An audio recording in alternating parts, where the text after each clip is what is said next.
with you having a full-time role at Korn Ferry, creating Fearless Plus, creating portfolios, logistically, how do you when you were just talking now about creating a fearless profile, like creating, the concept of that so that 30,000 students now keep using it. What kind of process do you go through to efficiently develop these apps while also having a full-time job? Yeah.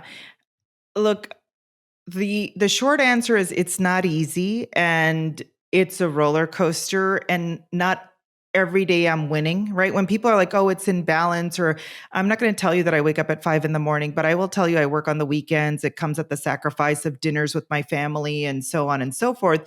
But I also have found a really great team.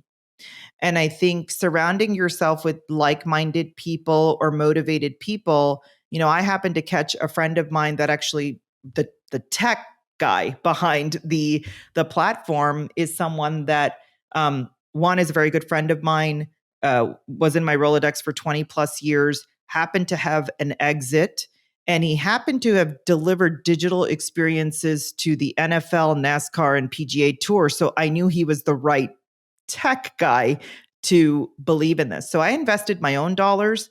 He was at a point where he was a technology guy that, like the serendipitously understood that as a technology guy, he did not have the personal development that he needed to be even better. So although he's had these successes, he wanted to now take the time to work on himself.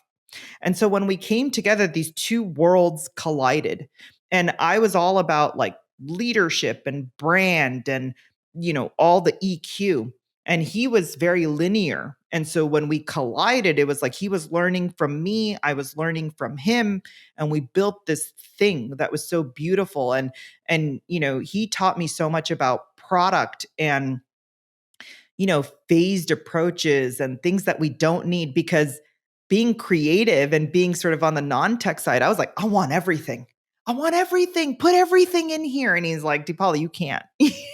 So he tempered me as well.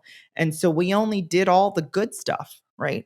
And by the way, we started raising money, something that he had never, done in a way of like he had done it for the companies together that he built, but he had already had sort of a head start. This is like starting from zero, right? And so, yeah, it's been a tremendous experience, and that's where we are today. Very cool. Thank you for giving us that Mhm. insight. It was, yeah, that's personally very interesting to me. And I'm sure there's a lot of people out there. It sounds like it's clear that the key there, if you're somebody who has, you're more of the kind of business co-founder, Mhm. then, pairing with the more technical co-founder.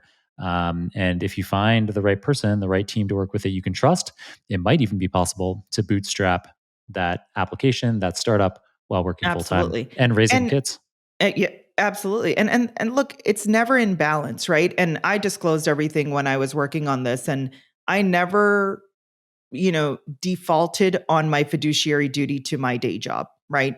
That was number one. I was still doing everything and operating at the top of my license for my day job.